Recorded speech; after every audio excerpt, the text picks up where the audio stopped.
참여를 안 하실 것처럼 구셔가지고 잘 안 되니까 팀장님이 그분한테 막말을 하셔가지고. 아니 알고 보니까 그냥 드랍을 하셨더라고요.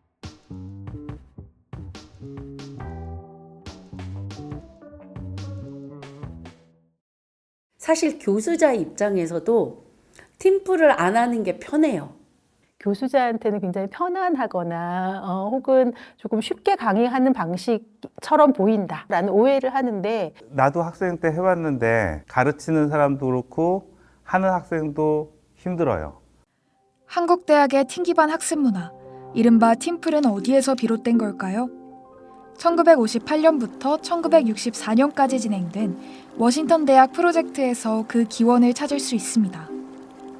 미국의 경영학 교육 시스템을 발전시키기 위해 진행된 이 프로젝트는 효율적 협력과 문제 해결 능력을 강조하는 학습 방식을 제안했죠. 1960년대 연세대학교와 고려대학교가 이 학습 방식을 도입했고, 이는 한국 대학 교육에 큰 변화를 가져왔습니다. 기존의 단순한 강의 중심 교육에서 벗어나 팀 기반 학습 문화를 형성하는 데 중요한 역할을 했는데요. 현재 팀플은 대학생이라면 반드시 넘어야 하는 관문이 되었습니다.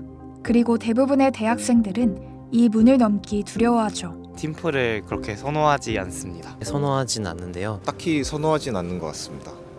학생들은 왜 팀플을 기피할까요? 그 이유를 알아보기 위해서는 먼저 현재 20대, 즉 Z세대가 자라온 환경을 살펴봐야 합니다.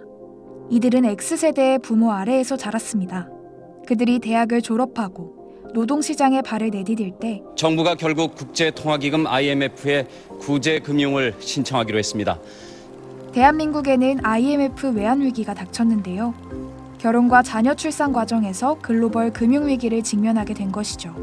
외환위기를 겪으며 평생 고용과 평생 직장의 개념이 사라졌고, 가족도 국가도 더 이상 개인을 보호해주지 못하면서 개인은 점차 고립되었습니다. 이러한 변화는 결국 국가의 경제적 몰락으로 이어졌으며, 이는 가족 해체와 출산율 하락을 불러왔습니다.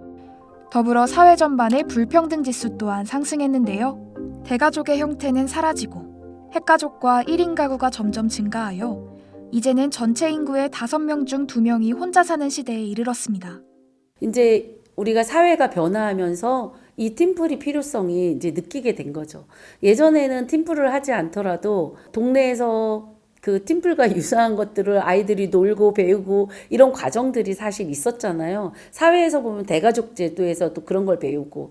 근데 이게 사회가 변화하면서 그런 누군가와 함께 하는 게 점점 줄다 보니 대학에서 이제 교수 학습 방법으로 여러 교육학자들이 연구한 결과 이런 팀플들이 학생에게 교육적으로 어떤 게 이제 중요하게 작용을 할 거다라고 해서 시작된 거라고 저는 봐요. 또한 사회 전반에서 경쟁의 원리가 더욱 강하게 적용되기 시작했는데요. 이러한 사회적 변화는 한국 교육 시스템에도 영향을 미쳤습니다. 좋은 성적과 높은 순위가 곧 개인의 성공으로 여겨졌고, 그 과정에서 협력보다는 경쟁이 익숙해졌죠. 학생들은 더 좋은 점수를 얻기 위해 끊임없이 서로를 상대화해야 했고, 결국 결과만이 중요한 기준이 되고 말았습니다. 이건 뭐 시대적인 환경 차이인데, 제가 대학 다닐 때는 대학의 성적 자체가 중요하지 않았어. 우리 때는 노동시장이 지금보다 팍팍하지 않아서 전공 불문하고 그다음에 성적과 관련 없이 취업은 걱정 안 했어요. 그러니까 이제 대학 교육 경험을 보면 굉장히 자유롭고 여유가 있었어. 그러면 모든 수업에서 개인이 다른 타인하고 경쟁해서 이겨야 된다는 그런 경쟁의식 자체도 약했어요. 익숙한 거는 아무래도 경쟁하는 게 많이 익숙하죠. 한 12년, 저는 13년 정도 그렇게 했으니까. 또 아무래도 학점이라는 제도가 줄 세우기잖아요, 아무래도. 그래서 익숙한 것 자체는 경쟁하는 거라고 생각을 하긴 합니다. 이러한 배경 속에서 청년 세대는 공정성에 더욱 민감해질 수밖에 없었는데요. 이들에게 노력한 만큼의 결과를 얻는 것은 당연한 권리이고, 반대로 누군가가 노력 없이 혜택을 누리는 것은 불공정한 일로 간주되기 때문이죠. 학생들이 와서 이제 이렇게 가끔은 농담처럼 하소연처럼 이건 공정하지 않은 것 같아요 라는 말들을 가끔 하거든요.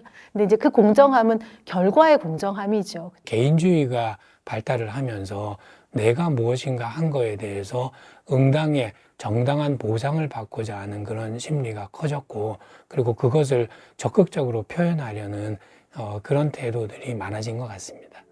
협력의 가치보다 나의 노력에 대한 보상이 제대로 이루어지지 않는다는 우려와 부당함이 우선시되면서 20대의 팀플 기피 현상은 더욱 심화되었습니다. 그러나 Z세대의 이러한 경향과는 반대로 사회는 팀플에 익숙하고 협력에 능숙한 인재를 원하고 있습니다. 최근 기업이 추구하는 인재상에서는 소통과 협력 역량이 직무 수행의 필수 요소로 자리 잡았는데요. 실제로도 글로벌 기업들은 협업 능력을 평가하기 위해 팀 프로젝트 기반의 면접을 적극 활용하고 있습니다.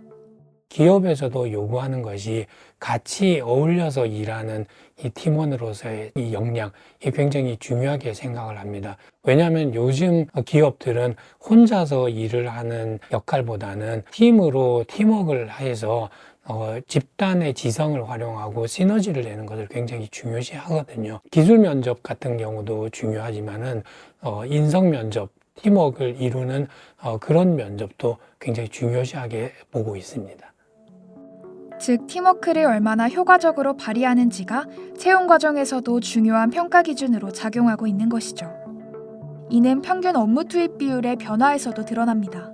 사회적, 수학적, 반복적 업무 중 사회적 업무의 비중이 9.6% 증가하며 가장 높은 상승률을 기록했는데요. 임금 또한 사회적 능력이 뛰어난 사람이 더 높게 받는 것으로 나타났습니다. 이렇듯 기술로 대체될 수 없는 사회적 업무는 노동시장에서 여전히 높은 가치를 지니고 있습니다. 교육 시스템 또한 이러한 사회적 요구에 발맞춰 협력 중심으로 변화하고 있죠. 그 당시는 또 팀플 같은 그런 형태의 수업은 많지는 않았습니다. 과거의 교수법은 강의식 수업이 굉장히 많았었고, 교수자의 해박한 지식과 탁월한 설명, 그걸 쫓아가기만 됐으니까. 근데 지금은 시대가 바뀌어서 문제 해결형 수업이라든가 아니면 융복합적인 접근, 그렇기 때문에 팀플이 더 확대됐죠. 사회적 요구와 교육 방식의 변화에도 불구하고 Z세대의 팀플 기피 현상은 쉽게 사라지지 않고 있습니다. 그러나 앞으로 사회 구성원으로 살아가기 위해서는 대학뿐만 아니라 사회에서도 크고 작은 팀플을 겪어나가야 합니다. 대학과 사회의 팀플은 비슷하면서도 분명한 차이점이 존재하는데요. 교수자는 학생들에게 필요한 지식과 정보를 학습시키는 동시에 팀플 내 협력성까지 평가해야 하므로 학생 개개인의 기여도를 정확히 판단하는 데는 한계가 있습니다. 진짜 간절한 사람이 그 부분을 다 메꾸기 때문에 아무리 역할 분담을 상호 조언 평가지에 적어서 낸다고 해도 잘 반영이 되지는 않는 것 같습니다. 실제로 무임승차가 있고, 그러니까 처음에는 이제 수업 맨 처음 시작할 때는 엄포를 놓지만 엄포를 놓으면서도 이게 잘 작동할 거라고는 생각하지 않아요. 그렇기 때문에 팀 내에서 일부 학생이 무임승차를 하더라도 쉽게 F를 매길 수 없고 소수만이 열심히 일하고 나머지가 그 성과를 공유하는 현상, 즉 파레토 법칙이 나타나면서 공정성에 대한 불만이 커지는 겁니다. PPT를 수업 내용을 그대로 한 장에 300자 정도를 썼던 분이 있었어서 제가 처음부터 다시 해야 하는 상황이 있었습니다. 사회는 다릅니다. 경영이 이루어지는 모든 기업에는 관리직이 존재합니다. 관리직은 조직 내에서 다른 직원의 작업을 감독하고 조직의 목표와 목적이 달성되도록 하는 역할로 지식과 협력의 학습 및 평가를 모두 맡는 교수자와 달리 공공의 목표에 대한 기여도를 감시하고 평가하는 데만 집중할 수 있죠. 대학 안에서는 누군가의 부족함이 다른 사람에 의해 가려질 수 있었지만 사회는 그렇지 않다는 것입니다. 또한 대학에서는 성적의 책임이 오로지 개인에게 있었지만 사회에서는 조직 전체의 성과로 평가받습니다. 기업에서 개인의 성과만을 우선하고 조직의 목표를 등한시한다면 업무에서 배제되거나 결국 직장을 잃을 수도 있죠. 보이지 않을 거라 생각했던 문제점이 나에게 부메랑처럼 돌아올 수 있다는 것이죠. 지금 이 영상을 보는 여러분도 나 하나 괜찮겠지 하며 편승하려던 순간이 있진 않았나요? 대학은 사회 진출을 준비하는 이들이 모여 자유롭게 소통하고 협력할 유일한 기회를 제공하는 장소입니다. 그 안에서 서툰 경험들을 통해 성장하고 협력의 가치를 깨닫는 것이 바로 팀플이죠. 졸업생들이나 제자들이 와서 이제 그런 말을 하죠. 그때 강의실에서 했던 굉장히 미숙하고 유치하고 허둥지둥 됐지만 팀플을 했던 경험들이 사회에 가서 낯선 타인들과 우리가 끊임없이 부서 안에서도 협업을 해야 하고 공동의 결과물들을 내야 하잖아요. 대학에서 팀플은 나중에 사회 나갔을 때 특정한 문제 해결, 과제 중심의 과업을 수행할 때 굉장히 좋은 경험이 아닐까 그런 생각을 합니다. 혼자 걸어가는 길이 빠를 때도 있지만 함께 걸어가는 길은 더 멀리 갈 수 있다고 합니다. 혼자보다 함께 할 때 더 큰 가능성을 만들어낼 수 있다는 믿음. 그것이 지금 우리에게 필요한 마음가짐일 겁니다. 앞으로의 팀플이 단순한 과제가 아니라 서로 배우고 성장하는 기회가 되기를 바랍니다.